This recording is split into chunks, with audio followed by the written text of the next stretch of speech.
오늘 주시는 하나님의 말씀은 시편 50편 7절부터 마지막 23절까지입니다. 할렐루야. 오늘은 7절 말씀부터 보겠습니다. 우리 성경을 보면 내 백성아 들을지어다 내가 말하리라 이스라엘아 내가 내게 증거하리라 나는 하나님 곧 내 하나님이로다. 원문은 이렇게 되어 있습니다. 들을지어다 나의 백성아 내가 말하리라 이스라엘아 내가 너희 가운데 입증하여 보이겠노라. 내가 엘로힘 곧 너희의 엘로힘이라는 것을 말이다. 하나님께서는 이스라엘 백성들을 향하여서 들을지어다 그래요. 들을지어다. 들으라. 내가 말하리라. 이게 구약에 아주 자주 등장하는 표현입니다. 하나님과 우리 사이의 관계는 이 하나님이 하시는 말씀, 그리고 그 하나님이 하시는 말씀을 우리가 듣는 것, 그리고 하나님께서는 그 말씀을 듣는 자에게 하나님은 그야말로 그 말씀을 듣는 자의 하나님이라는 것을 입증해 보이시겠다는 거예요. 그 다음에 이제 8절을 보면 내가 너의 재물을 인하여는 너를 책망치 아니하리니 네 번제가 항상 내 앞에 있음이로다. 자, 이걸 원문으로 보면 이렇습니다. 내가 입증하고자 하는 것은 너희의 희생 제사들도 너희가 내 앞에서 계속하여 드리는 번제들도 아니니라. 여기 희생 제사라는 말, 그리고 번제라는 말, 이건 뭐냐면 구약에는 이스라엘 백성들이 하나님을 예배하거나 혹은 하나님을 만나려고 한다면 예루살렘에 있는 성전으로 나와야 합니다. 그래서 그 성전에 나올 때 빈손으로 나오는 것이 아니라 소나 양이나 염소나 이와 같은 제물을 끌고 나와야 돼요. 그래서 각자의 형편과 처지에 맞게 그 제물을 하나님께 드립니다. 드리는데 어떻게 드리느냐? 희생 제물로 드리는 거예요. 희생 제물이라고 하는 것은 뭐냐 하면 그 제물을 가지고 나와서 그 제물을 죽여요. 죽여서 피를 냅니다. 피를 내고 각을 뜹니다. 그래서 그 각을 떠가지고는 성전 안에는 항상 불이 활활 타오르는 불제단이 있습니다. 그걸 번제단이라고 합니다. 그 번제단 위에는 이렇게 번철이라고 망사 형태로 되어 있는 철판이 있는데 그 위에다가 그 제물을 올려놓고 불을 사릅니다. 근데 그것이 이제 번제가 되는 것이고 그 제물이 희생 제물이 되는 것입니다. 그런 걸 통해 가지고 하나님을 그들이 만났고 또 하나님께서 그들에게 응답하셨어요. 그런데 하나님께서 그들에게 그렇게 짐승을 가지고 드리는 제사를 통해서 보이시고자 하셨던 것이 뭐냐 하면 하나님께 나올 때는 반드시 짐승을 가지고 와서 짐승을 잡아서 바쳐야 된다. 그게 아니라는 것이죠. 근데 이스라엘 백성들은 착각을 했어요. 아하, 하나님은 고기를 좋아하시는구나. 짐승의 새끼를 좋아하시는구나. 그거를 그렇게 태워서 드시는 걸 좋아하시는구나.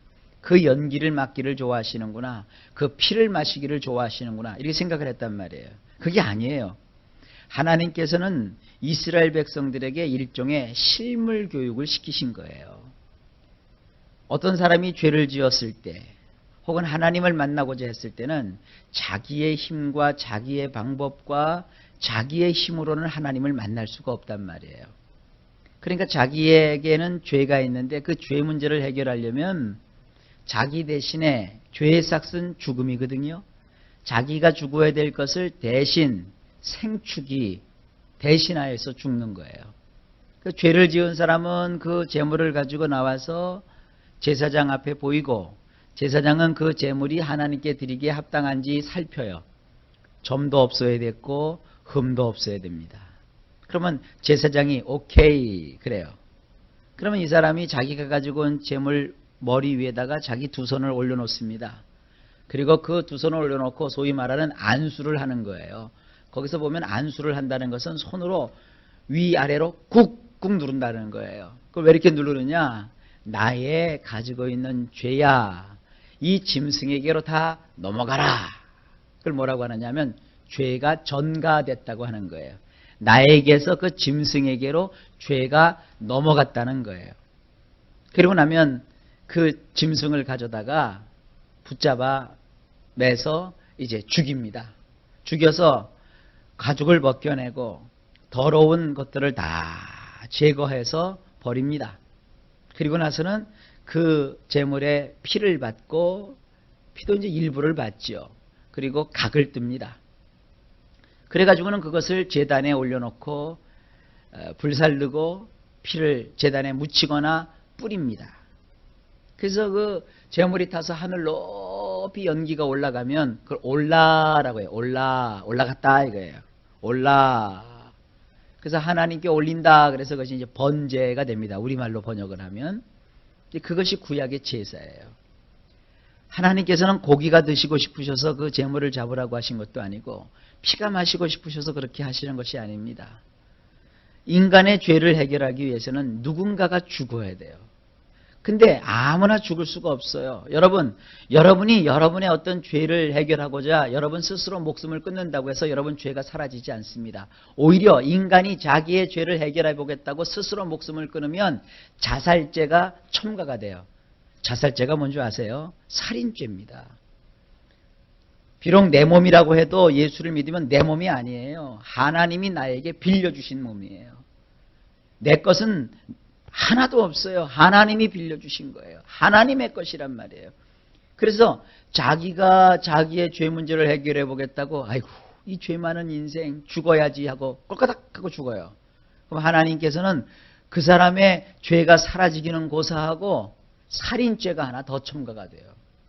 그래서 옛날부터 우리 목사님들이 그러잖아요. 자살을 하면 살인죄이기 때문에 그건 지옥 간다는 거예요. 자살하면 지옥 간다는 거예요. 어쨌든 하나님께서 그 짐승을 잡아서 드리는 희생제사를 통하여서 주시고자 하시는 것은 너희 죄를 해결하거나 용서를 받으려면 반드시 점도 없고 흠도 없고 죄도 없고 티도 없는 누군가가 대신 죽어야 된다라는 것을 알려주신 거예요. 그 살이 찢기고 그리고 그 피가 흘려졌을 때 그것이 그 사람의 죄값을 치르게 되는 거라는 것을 알려주신 거예요. 그리고 나서는 하나님이 계속 말씀합니다. 나는 사실 짐승의 그 희생을 좋아하는 하나님이 아니란다. 내가 고기가 먹고 싶어서 짐승을 나에게 바치라고 하는 것이 아니란다. 내가 피에 굶주려서 그 피를 마시고자 내가 그 짐승을 바치라고 하는 것이 아니란다. 나는 그 짐승으로 하는 희생제사와 번제를 기뻐하는 것이 아니란다 하면서 하나님 자신의 독생자 예수 그리스도를 인간에게 보내주셔서 그 예수님이 얼마나 거룩하신 분이신가 하면 예수님은 죄가 없으신 분이세요.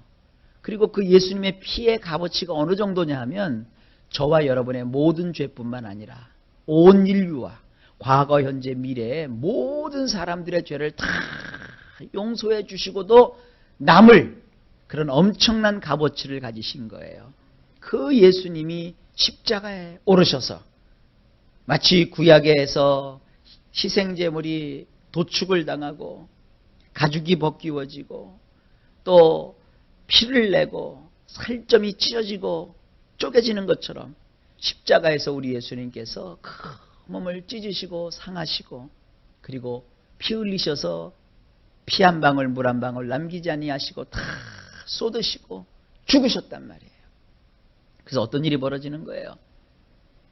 이 예수님을 보고 세례 요한이라는 분은 이렇게 말을 했어요. 보라, 세상 죄를 지고 가는 하나님의 어린 양이로다. 자, 여기 제 손에 이 마이크가 들려져 있어요. 이 마이크가 죄라고 해봅시다. 그동안 내가 이 마이크를 내 손에 잡고 있었어요. 근데 예수님이 오셨어요. 그래서 예수님이 내가 갖고 있었던 이 죄를 대신 받으셨어요. 예수님은 나의 죄를 대신 잡으셨다고요. 예수님에게는 나의 죄가 넘어갔다고요. 나는 이제 죄가 없다고요. 내가 옳아서, 내가 정말로 티끌 같은 그런 허물이 없어서 죄가 없는 게 아니에요. 예수님이 내 죄를 대신 가져가셨기 때문에 내가 죄가 없게 된 것이에요. 그러면 이 죄는 누군가가 반드시 처리해야 되지 않겠습니까? 예수님이 십자가에서 자기 몸으로 값을 지불하시고 이 죄를 완전히 도말해 버리셨어요. 없애 버리셨어요. 그리고 하나님께서는 내 자신에게 있었던 죄가 사라졌음을 선언하신 거예요. 그러므로 너는 이제 죄가 없느니라. 그리고 너는 이제부터 내 앞에서 의로운 자니라. 그래서 하나님이 그러한 나를 사랑하시고 나에게 성령을 보내주셔서 그 성령이 이제는 죄의 자리를 대신하여 나를 인도하시고 나를 이끌어 주시는 거란 말이에요. 이렇게 예수 그리스도 말미암아 이루어지게 될 이런 엄청난 일들을 하나님께서 구약에서 수시로 우리에게 말씀하시는 거고, 그것을 이루실 그분, 바로 후라고 하는 그분을 보내시기까지 하나님께서 어제 시간에는 샤파트, 다스리신다는 거예요.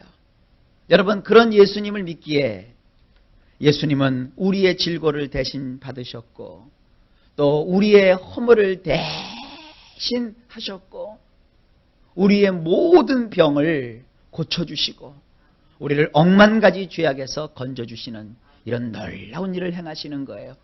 그러면 예수님이 우리에게 요구하시는 것은 뭐냐? 이제 오늘 본문에 나오는데 하나예요. 하나. 믿기만 하라는 거예요. 믿기만 하라. 그러면 그런다고요. 아이고 뭐 믿기만 하는데 너무 쉬운 거 아니에요?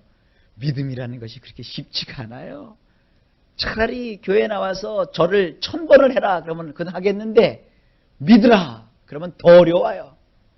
절이야 허리 구부려서 허리가 끊어질 정도로 1000번만 하면 되니까 아 이제 됐다 그러지만, 믿음은 눈에 보이지 않는 하나님을 마치 보이는 것처럼 믿는 거예요. 들리지 않는 하나님의 음성을 우리가 말씀을 통하여 확신하는 거예요. 그리고 믿음 없는 자가 아니라 믿음 있는 자가 되고 하나님을 바라보며 살아가는 거예요. 믿음으로 사는 것은 쉽지 않습니다. 아무나 그 믿음이 오는 것이 아니에요. 하나님이 믿음을 주셔야 돼요. 우리 성도들이 그래서 기도할 때 상당히 많은 부분의 기도가 뭐냐? 하나님, 저 사람에게 먼저 하나님을 믿는 믿음을 좀 주세요. 믿음을 주세요. 왜 그러냐면 이 믿음을 가지면 기적이 나타나요. 죽은 자를 살리실 때도 주님이 그러셨어요. 내가 이것을 믿느냐? 중풍병자를 일으킬 때도 내가 너를 일으킬 것을 믿느냐? 내가 믿나이다. 그럼 주님이 뭐라고 하셨어요? 내 믿은 대로 될지니라. 자기 종이 병에 걸렸어요. 예수님, 내 종을 고쳐주세요. 예수님이 내가 네 집까지 가리라. 아닙니다, 주님. 나의 집에 오시는 것을 내가 감당하지 못하겠습니다. 나도 내 밑에 부하들을 거느리고 있답니다, 예수님. 내가 부하들에게 이리로 가라 그러면 부하들이 이리로 가로, 저리로 가라 그러면 다 말로만 해도 다 됩니다. 그러니 예수님 말씀만 하옵소서. 그러면 나의 종의 병이 낫겠나이다. 주님이 그것을 보시고 참 기이 여기셨어요. 내가 말하노니 내 종이 나으리라. 성경은 기록합니다. 그 즉시로 그 종의 병이 나았다 그랬어요. 믿음은 눈에 보이지 않지만 놀라운 힘을 가지고 있습니다. 여러분 삶 속에 하나님이 믿음을 주시면 오늘날도 죽은 자가 살아나고 하나님의 권능이 나타나게 되는 것입니다. 자, 그 내용을 이제 좀 더 자세히 봅시다. 9절입니다. 내가 내 집에서 숫소나 내 우리에서 순염소를 취하지 아니하리니.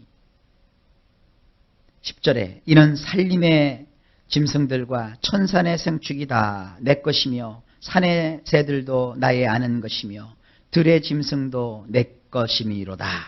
원문으로 보면 이렇습니다. 나는 너의 집에서 어린 숫소나 내 울타리에서 순놈양을 취하려는 게 아니니라. 숲속에 있는 모든 산짐승도 1000개의 산들에 사는 짐승들도 다 내 것이니라. 나는 산들에 날아다니는 모든 새들을 알고 있으며 들판에 거닐고 있는 것들도 모조리 내 것이니라. 그러면서 주님이 말씀하세요. 우리 성경으로 보면 12절에 내가 가령 줄여도 내게 이르지 않을 것은 세계와 거기 충만한 것이 내 것이미로다. 원문으로 보면 가령 내가 배를 골았다고 하자 그럴지라도 나는 너희에게 말하지 아니하노라. 왜냐하면 세상과 그 속에 가득한 모든 것이 모조리 내 것이기 때문이니라. 13절 내가 숫소의 고기를 먹으며 염소의 피를 마시겠느냐?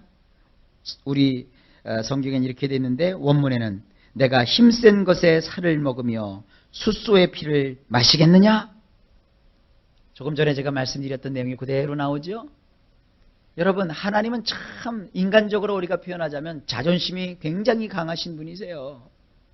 하나님의 자존심을 건드리지 말라 이거예요. 왜 세상에 그런 말이 있잖아요. 이 돈 먹고 떨어져라.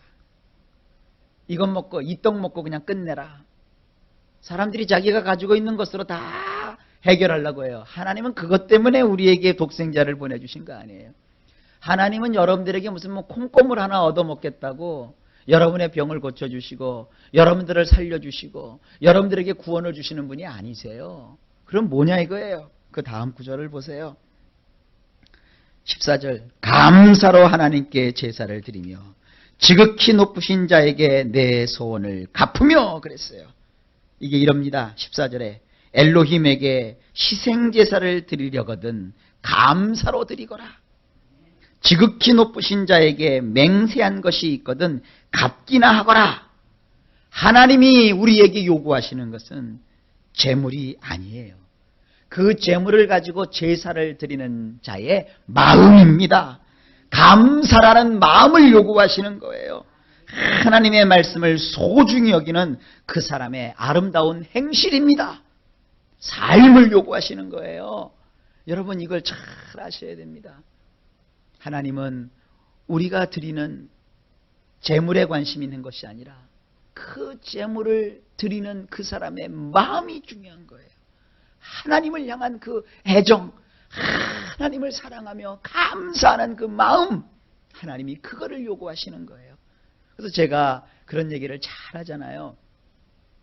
하나님 앞에 마음이 옹졸한 마음이 들어서 내가 아깝다라는 생각이 들으면 그것이 11조가 됐건 감사가 됐건 하지 말라 이거예요.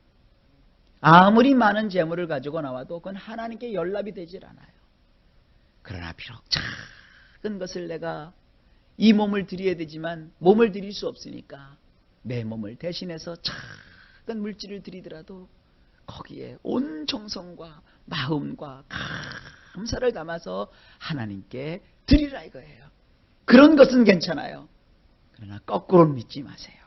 하나님은 여러분을 사랑하십니다. 여러분이 일평생 하나님께 드려야 될 것은 여러분이 하나님을 향한 감사의 마음이에요.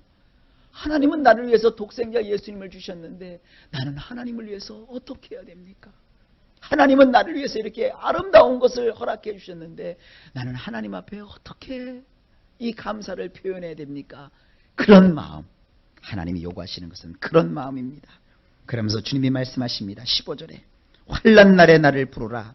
내가 너를 건지리니 내가 나를 영화롭게 하리로다. 그러니 어려운 날이 닥치면 나를 찾아 부르거라. 내가 너를 건져낼 것이며 너는 나를 영화롭게 할 것이니라. 자 보세요. 하나님께 감사하면, 그렇게 하나님께 감사하는 마음을 가진 사람이 어려움을 겪게 됐을 때 하나님을 찾으면 하나님이 그를 건져내시겠다는 거예요. 하나님께 무슨 재물을 드렸을 때 그 정도 됐으면 됐어, 내가 너를 도와줄게, 그게 아니에요. 하나님께 감사하는 마음을 가진 사람이 하나님을 찾으면 하나님이 어떻게 하시겠다는 거예요? 건져내 주시겠다는 거예요. 너는 나를 영화롭게 했기 때문에 내가 너를 건져주겠다는 거예요. 저나 여러분도 그렇게 사시기를 주의 이름으로 축원합니다. 그런데 세상 사람들은 이렇게 말합니다. 16절에 악인에게는 하나님이 이르시되 내가 어찌 내 율례를 전하며 내 언약을 내 입에 두느냐. 사악한 자에게 엘로힘께서 말씀하시기를 어찌하여 너희는 나의 법규들을 시시콜콜거리며 너의 입술에 나의 언약을 담고 있는 것이냐. 시시콜콜 거론하며 너희 입술에 나의 언약을 담고 있는 것이냐. 17절에 도적을 본즉 연합하고 간음하는 자와 동류가 되며 주님이 말씀합니다. 너희는 훈계를 미워하며 너희는 나의 말들을 너희 뒤로 던져버리는도다. 가령 너희는 도둑을 만나면 그와 함께하는 것을 기뻐하며 너희는 간음하는 자들과 몫을 나누느니라. 19절. 내 입을 악에게 주고 내 혀로 괴사를 지으며 너희는 입을 나쁜 곳으로 보내고 너희의 혀로는 사기칠 모사를 꾸미는구나. 하나님께 나올 생각은 하지 않고 하나님께는 그냥 소나 양이나 염소만 드렸으면 됐지 뭐 하면서 뒤돌아서서 이렇게 나쁜 짓을 한다는 거예요. 하나님이 이걸 원치 않으시는 거예요. 20절에 앉아서 내 형제를 공박하며 내 어미의 아들을 비방하는도다. 너는 앉아서 내 형제를 대적하는 말을 하며 내 어미의 자식의 흉을 잡는구나. 21절에 내가 이 일을 행하여도 내가 잠잠하였더니 내가 나를 너와 같은 줄로 생각하였도다. 그러나 내가 너를 책망하여 내 죄를 내 목전에 차례로 베풀리라 하시는도다. 이런 일을 너희는 저질렀지만 나는 잠잠히 있었노라. 그랬더니만 너희는 나도 너희 같은 줄로 생각하는구나. 내가 너희를 샅샅이 점검하여 순서대로 내 두 눈앞에 그 죄를 늘어 놓으리라. 22절 하나님을 잊어버린 너희여 이제 이를 생각하라. 그렇지 않으면 내가 너희를 찢으리니 건질 자가 없으리라. 이제 이것을 신중하게 생각하여 보거라. 엘로힘을 잊어버린 너희여 그렇지 않으면 내가 갈기갈기 찢어놓을 것이다. 아무도 건져낼 자가 없으리라. 23절 다시 나오죠. 감사로 제사를 드리는 자가 나를 영화롭게 하나니 그 행위를 옳게 하는 자에게 내가 하나님의 구원을 보이리라. 희생제물로 감사를 드리는 자가 나를 영화롭게 하리니 그 발로 제대로 된 길을 그 발을 제대로 된 길 위에다가 두는 자에게 나는 엘로힘의 구원을 보게 해 줄 것이니라. 할렐루야. 그러니까 뭡니까? 예수를 믿는다는 게 뭐예요? 하나님이 하신 일을 생각하고 감사하는 거예요. 어떤 일이 있어도 하나님을 향하여 변치 않고 주님의 뜻대로 사는 거예요. 그러면 하나님께서는 그것을 천천만만의 수양과 숲소보다 더 귀하게 여기시는 거예요. 여러분 이런 마음을 가지시고 하나님 앞에 서십시오. 그래서 이 말씀을 꼭 오늘 기억하세요. 15절에 환난 날에 나를 부르라. 내가 너를 건지리니 내가 너를 영화롭게 하리라. 어려움 당했다고 부르짖으면 다 들어주신다는 게 아니에요. 하나님께 감사하는 자가 환난을 만나거든 하나님께 요청하면 하나님이 들어주시겠다는 거예요. 건져주시겠다는 거예요. 오늘도 여러분 하나님을 경외하시는 여러분들 하나님께 감사함으로 사십시오. 그러다가 혹 어떤 어려움이 있거든 하나님을 찾으십시오. 하나님이 여러분을 반드시 건져주실 겁니다. 하나님은 우리가 제대로 된 곳에 우리 발을 두기를 원하십니다. 정론이 정로로 행하십시오. 하나님은 여러분들을 사랑하십니다. 오늘도 종일토록 이런 하나님의 은혜가 넘치시기를 예수님의 이름으로 축복합니다.